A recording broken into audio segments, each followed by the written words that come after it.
Everyone, welcome back to my channel. आज मुझे आपके साथ कुछ शेयर करना है। एक्चुअली जब मैं एसएससी की तैयारी कर रही थी तो उस टाइम पे मैंने ये वाली बुक ली थी और आपका एग्ज़ाम एकदम करीब है, सर पे ही है ऑलमोस्ट, लेकिन फिर भी मैंने सोचा कि आपके साथ ये वीडियो शेयर करूँ, ये बुक शेयर करूँ कि मैंने ये बुक ली और उसके बाद मैंने इसको कैसे पढ़ा। प्रीवियस ईयर पेपर इसमें हैं, बाकी 10 प्रैक्टिस सेट भी हैं, ये हम इसमें आगे देखेंगे। तो बस ये छोटा-सा वीडियो मैंने इसीलिए बनाया है कि आपको थोड़ा-सा पता चले कि कैसे बुक को एक्चुअली पढ़ना चाहिए। अगर आप प्रीवियस ईयर पेपर ले रहे हैं तो उसको कैसे पढ़ना चाहिए, मैंने कैसे एक्चुअली पढ़ा था, ये थोड़ा-सा इसमें रहेगा, ओके? तो without any further delay let's get started. तो ये है इसका फर्स्ट पेज। देखिए, मैंने कोई ऐसे पर्टिकुलर कोई बहुत सारे लोग बोलते हैं किरण की बुक लीजिए, ऐसी बुक, वैसी बुक, लेकिन मुझे जो बेटर लगी उस टाइम पे मैंने मेरे पास 2-3 ऑप्शन थे बुक्स के, लेकिन मुझे जो बेटर लगा मैंने वो वाली बुक ली ऑलरेडी। तो ये है इसका फर्स्ट पेज। इसमें आपको आई गेस दिख रहा होगा कि यहाँ पे 1, 2, 3, 4, 5, 6, 7 7 इसमें सॉल्व पेपर थे और इसके अलावा यहाँ पे 10 प्रैक्टिस सेट थे। तो अब देखिए, ये जो सॉल्व पेपर वाला पोर्शन है, ये तो आपको पूरा मतलब इतनी बार आपको सॉल्व करना है कि ये पूरा आपको रट जाना चाहिए, इसमें कुछ आपको छोड़ना नहीं है। और इसके अलावा जो ये प्रैक्टिस सेट्स हैं, ये आप लगा के देख सकते हैं। जैसे 10 दिन थे जब आपके पास, अभी तो नहीं है, लेकिन जब आपके पास 10 दिन थे तो एक-एक सॉल्व कर सकते थे आप इसमें से। तो इसमें देखते हैं मैंने कैसे क्या किया था। फ़र्स्ट ऑफ़ ऑल, जब मैं कोई बुक लाती हूँ तो मैं ये सब ज़रूर पढ़ती हूँ, मुझे बहुत अच्छा लगता है पूरा सब कुछ पढ़ना, ऑथर ने क्या कहा है, राइटर ने क्या कहा है। और बेसिकली इसमें तो मैं आपको थोड़ा-सा ज़ूम कर देती हूँ। यहाँ पे तो बेसिकली ये थोड़ा-सा सिलेबस वगैरह बता दिया है। सिलेबस के बारे में था और एसएससी के एग्ज़ाम के बारे में, ये सारी चीज़ें थी इसमें जो मुझे अच्छी लगती हैं पढ़ने में, तो I personally prefer to read it. Then ये यहाँ पे शुरू होता है फर्स्ट पेपर, ये 2017 का पेपर है, पूरा सॉल्व पेपर है। तो अब देखिए, ये जो है यहाँ तक है, 200 क्वेश्चंस, ये यहाँ तक है पेपर और यहाँ से इसका आंसर्स दिया हुआ है। लेकिन अब ये आपको नहीं करना है कि आप ये फर्स्ट क्वेश्चन करें, जाके तुरंत यहाँ से आंसर चेक कर लिया, मेरा सही है कि गलत है, या नहीं आया तो कैसे इसका सॉल्यूशन होगा। ये सब चीज़ें आपको नहीं करनी चाहिए। एक्चुअली जब आप ये, मैंने आपको एक वीडियो में बताया था कि आप ऑनलाइन, ऑफलाइन कोई भी मॉक प्रेफ़र कर सकते हैं, जो आपको बेटर लगे। लेकिन अगर आप ऑफलाइन मॉक दे रहे हैं, तो फिर वो थोड़ा-सा मॉक के तरीके आप दीजिए। मतलब आप पहले 200 क्वेश्चंस पूरे कंप्लीट करिए, फिर आप वापस आइए, देखिए कौन से क्वेश्चंस नहीं आ रहे हैं, और प्लस आपका टाइमर लगा होना चाहिए 2 घंटे का। पूरा पेपर अटेम्प्ट करिए, उसके बाद फिर यहाँ पे आइए, फिर सारे आंसर्स टैली करिए, कितने मार्क्स आपके आए। उसके बाद आप उसको एनालाइज़ करिए, कौन से क्वेश्चंस गलत हैं, क्यों गलत हैं, क्या रीज़न था, आपका टॉपिक नहीं क्लियर या फिर आप रिवाइंड नहीं करा पाए, जो भी रीज़न था वो आप ये सब पता करिए, ओके। अब देखिए, जैसे मैंने यहाँ पे पहला पेपर दिया है, यहाँ देखिए मैंने अपने मार्क्स भी लिखे हैं, मैं आपको ज़ूम करके दिखाती हूँ, होल्ड ऑन, अगर आप देख पा रहे हो तो। ऑलराइट, ये देखिए ए फॉर, ये ARW, ये जो लिखा हुआ है, ये एक्चुअली ये नंबर हैं। Alright, okay, I am sorry, ये यहाँ पे जो है ये सब्जेक्ट वाइज नहीं था। एक्चुअली ये मेरा एक मैंने कुछ बनाया था। ए फॉर था अटेम्प्ट, देन आर फॉर था कि इसमें से राइट कितने थे, और डब्ल्यू फॉर था कि रॉन्ग कितने थे, मतलब ओवरऑल 200 क्वेश्चंस में से। तो जैसे इस पेपर में मैंने अटेम्प्ट किया था 180, और फिर इसमें से मेरे करेक्ट थे 155 और गलत थे मेरे 25। उसके बाद 25 में से मैंने जो 1/4 की नेगेटिव मार्किंग होती है वो सब करके यहाँ पे मैंने अपना फाइनल स्कोर लिखा है। 155 मेरे राइट थे, तो 155 मार्क्स हो गए। उसके बाद ये 25 ये डिवाइडेड बाय 4 करके इसको माइनस करके यहाँ पे मेरा फाइनल स्कोर है 148.75। तो ये मेरा फर्स्ट मॉक था, फर्स्ट प्रीवियस ईयर पेपर मैंने अटेम्प्ट किया था। और इसके अलावा आप यहाँ पे देखेंगे, तो जैसे फॉर एग्जांपल ये रीजनिंग का सेक्शन है, तो यहाँ पे मैंने अटेम्प्ट किए थे 47 और मेरे गलत हो गए थे, दो गलत क्वेश्चन थे मेरे। तो इस तरह से ये पेपर मैंने सॉल्व किया। प्लस आपको जहाँ कुछ दिखे, कुछ आपको नया मिल रहा है, जैसे यहाँ पे हैंगर एरोप्लेन है, तो ये इसका मतलब कुछ था जहाँ पे शायद पार्क करते हैं एरोप्लेन को, मतलब जहाँ पे क्या बोलेंगे, मतलब इसमें ऑड वन आउट करना था। तो स्कूटर गैराज ये अलग था, बाकी जैसे बस जहाँ रहती है इसको डिपो बोलते हैं, ट्रेन जहाँ रहती है वहाँ यार्ड बोलते हैं, एरोप्लेन जहाँ होती है वहाँ हैंगर बोलते हैं। तो ये चीज़ अगर आपको नहीं पता है तो आप इसको थोड़ा सा ऐसे कर सकते हैं कि आपको ये हाईलाइट रहे, दिखे आपको, है ना। और इसके अलावा एक और देखिए, मैंने यहाँ पे ये बनाया था कि जैसे अगर कोई चीज़ मुझे याद करनी है, कोई क्वेश्चन अगर मुझे मेरा गलत हुआ और उसको फिर से याद करना है, तो यहाँ पे मैं REM लिख देती थी, मतलब ये था रिमेंबर, मतलब ये आपको रिमेंबर करना है। इसके बाद एक और चीज़ था, देखिए आगे शायद मिले, ये जैसे अगर यहाँ पे सर्कल है, इसका मतलब ये क्वेश्चन करने में मुझे प्रॉब्लम हुई थी, तो मुझे अगली बार ये ध्यान से देखना है, ठीक है? रिवाइज़ करते टाइम। प्लस एक चीज़ और यहाँ पे देखिए, ये एक और सिंबल था आईएमपी, मतलब इम्पोर्टेंट। मतलब अगर किसी क्वेश्चन में मुझे कोई अच्छा लॉजिक दिख गया या ऐसा लगा कि ये क्वेश्चन कुछ अच्छा था, हट के था, तो ये एक छोटा-सा यहाँ पे ये एक्रोनिम बना लेते थे।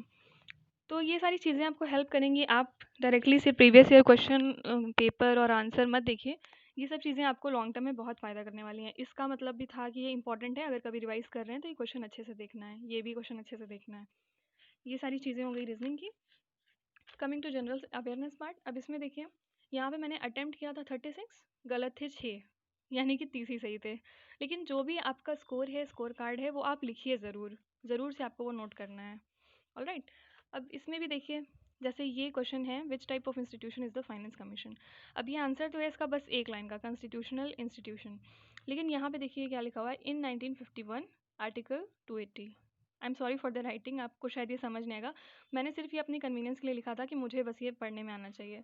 तो अब क्या हो गया कि इस क्वेश्चन से रिलेटेड एक क्वेश्चन तो ये हो गया, और दो क्वेश्चन यहाँ पे भी है कि कभी अगर इसका आर्टिकल पूछेगा तो 280 है, और 1951 में ये चीज़ हुई थी। फिर देखिए सेकंड क्वेश्चन क्या है, who among the following Indian served as a president of the International Court of Justice. तो इसका आंसर करेक्ट है नागेंद्र सिंह। अब लेकिन जितने भी लोग इंडिया से गए हैं उसमें से किसी का भी नाम यहाँ पे आ सकता था, तो मैंने यहाँ पे 3-4 नाम लिखे थे जो इंपॉर्टेंट थे, BN राव, RS Pathak, Dalveer Bhandari and all, ठीक है? इस तरह आप छोटी छोटी बातें जनरल अवेयरनेस में हमेशा ऐड किया करिए। इससे क्या होगा कि आपको एक्स्ट्रा कंटेंट ज़्यादा पढ़ने की ज़रूरत नहीं पड़ेगी। जो भी है इसी क्वेश्चन से घुमा फिरा के बार बार पूछते हैं, तो ये सब चीज़ें आपको बहुत हेल्प करेंगी। फॉर एग्जाम्पल यहाँ देखिए, ये कुछ लिखा है, report of battle of Buxar अलावा ये सब कुछ। तो इसमें भी देखिए बहुत सारी चीज़ें ऐसे रिमेंबर और ये सब आपको दिख जाएगा। इसमें बहुत सारा होगा क्योंकि मेरी जनरल अवेयरनेस उतनी अच्छी नहीं थी इस टाइम पे। ये देखिए, ये सब चीज़ें याद करने के लिए इस वजह से मैंने रिमेंबर बनाया हुआ था पूरे में। तो ये हो गया जनरल अवेयरनेस। इसके बाद ये इंग्लिश चल रहा है, इंग्लिश में भी ऐसे ही है। और एक चीज़ और फ्रेंड्स, आप गौर करिएगा कि ये जो आंसर्स टिक किए गए हैं, ये जो है, ये देखिए सबके आंसर्स इसमें टिक हैं। मैंने आपको एक वीडियो में सजेस्ट ये किया था कि आप कभी भी आंसर्स को टिक मत किया करिए, ये बहुत ही गंदी हैबिट होती है। लेकिन मैंने तो करा हुआ है, तो क्या है मतलब, बोला कुछ और करा कुछ और।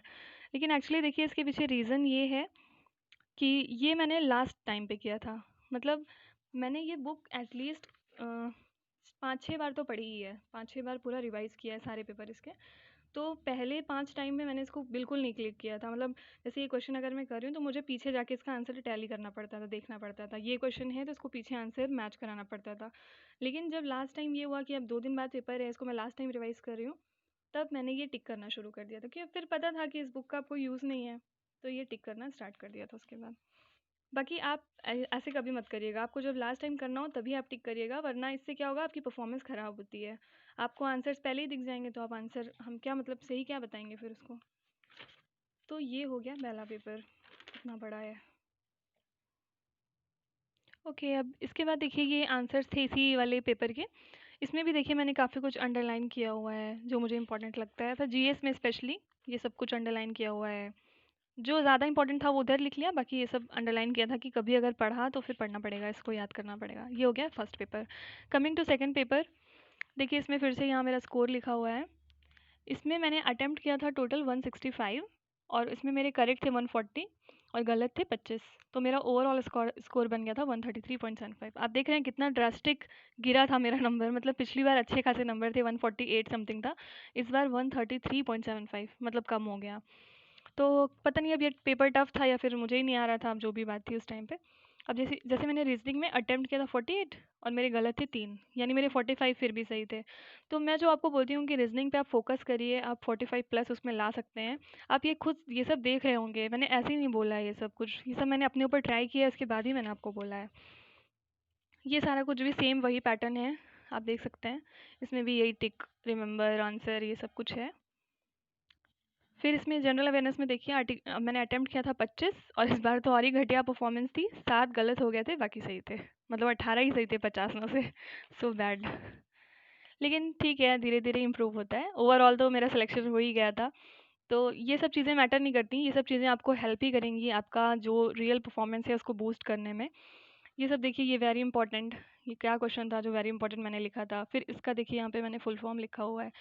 तो ये सब चीज़ें आपको करनी पड़ेंगी। आप जब तक खुद से एफ़र्ट नहीं करेंगे, आप मत एक्सपेक्ट करिए कि आपको कोई खुद से सब कुछ बना के आपको दे देगा और आपको सिर्फ़ पढ़ना पड़ेगा। आपको ये सारी मेहनत तो करनी ही पड़ेगी। देन ये देखिए इंग्लिश में मेरा स्कोर क्या था? मैंने अटेम्प्ट किया था 97 और मेरे गलत थे 15 यानी कि मेरे फिर भी 82 क्वेश्चंस सही थे। तो इट्स ओके। देन ये पूरा पेपर इसी तरह है। ये देखिए इम्पोर्टेंट, रिमेंबर, ये सारी चीज़ें छोटी-छोटी और यहाँ पे लिखी हुई हैं। एक चीज़ और मुझे दिखानी थी। 1 सेकंड आप होल्ड करिएगा। उम, ओके, आई एम सॉरी। देखिए I am not a professional YouTuber, तो मैंने बस छोटी-सी हेल्प करने के लिए आपके लिए ये यूट्यूब चैनल बनाया था, तो प्लीज़ अवॉइड माय मिस्टेक्स। मैं अभी कुछ बहुत प्रोफेशनल नहीं कर पाती हूँ। देखिए जो मुझे बताना था वो यहाँ पे ये है। देखिए यहाँ पे क्या है, ये वर्ड अपोजिट पूछा है, उसके बाद यहाँ पे 5 वर्ड दिए हुए हैं, इनके आंसर्स लिखने थे। अब जैसे फॉर एग्जांपल इसका मुझे आता था, इसका मुझे आता था, अब इवेसिव का मतलब अपोजिट यहाँ पे लिखना है। अब मुझे इसका मतलब ही नहीं पता, तो मुझे अपोजिट कहाँ से पता होगा? तो मैंने अपोजिट भी लिखा, उसके बाद इसके बगल में इसकी मीनिंग भी लिखी। इसकी भी देखिए रिलेंटलेस की भी मीनिंग लिखी है और इसका अपोजिट भी यहाँ पे दिया हुआ है। तो ये सारी चीज़ें आपको पढ़नी पड़ेंगी, खुद से करनी पड़ेंगी, इसकी मीनिंग ढूँढ के लिखनी पड़ेगी, या हो सकता है आंसर्स में दिया होता है उसको यहाँ पे लिखना पड़ेगा। तो ही आपका फिर आपकी परफॉर्मेंस इम्प्रूव हो पाएगी। ऑलराइट? तो ये छोटा-सा वीडियो मैंने इसीलिए बनाया था। Then coming to third paper, again मैंने इस बार कम अटेम्प्ट किया, 175, मेरे गलत थे कितने 30, राइट है 145, ओवरऑल स्कोर बना 137.5। ऑलराइट। अब देखिए पिछली बार से मैंने इस बार कम अटेम्प्ट किया है, लेकिन फिर भी मेरा स्कोर अच्छा है, मतलब पिछली बार से बेटर है, 137 है। तो आप देख रहे होंगे कि मेरा स्कोर मतलब लगभग 130 से लेके 150 के बीच में ही है, इधर उधर है। तो ठीक था, मतलब धीरे धीरे आप करेंगे, मतलब ये तो मेरे फर्स्ट सेकंड पेपर थे, इस वजह से शायद इतना गंदा गंदा स्कोर हो रहा था, लेकिन धीरे धीरे फिर आगे चल के इम्प्रूव होने लगा था। लेकिन आप ये देख रहे होंगे कि मैंने हर पेपर में ऐसे ही पढ़ा है। आप देख रहे होंगे कितना कुछ गुची पुची हुआ है, कितना कुछ मैंने लिखा हुआ है इसमें, ये ऊपर इम्पोर्टेंट, इधर इम्पोर्टेंट, रिमेंबर, कुछ ना कुछ हर पन्ने में लिखा ही हुआ है। तो अगर आप कोई बुक ले रहे हैं तो प्लीज़ आप उसको ऐसे यूटिलाइज़ करिए, ये नहीं कि बस खरीद ली है, 2 बार पढ़ ली, बस ठीक है हो गया। अगर आप बुक ले रहे हैं तो आप उसको अच्छे से फिर पढ़िए, उससे नॉलेज जितनी हो सके गेन करिए। तो ये छोटा-सा पेपर मैंने आपको इसीलिए छोटा-सा वीडियो, आई एम सॉरी, छोटा-सा वीडियो बनाया था इसीलिए। अगर आपको और चाहिए कि मैं आपको थोड़ा-सा और दिखाऊँ इसमें, या फिर और इसकी टिप्स एंड ट्रिक्स दूँ, इस क्वेश्चंस में कुछ कराऊँ, तो आप मुझे बता सकते हैं कमेंट सेक्शन में। And thank you so much for watching the video, and please stay tuned for the next part. Bye bye.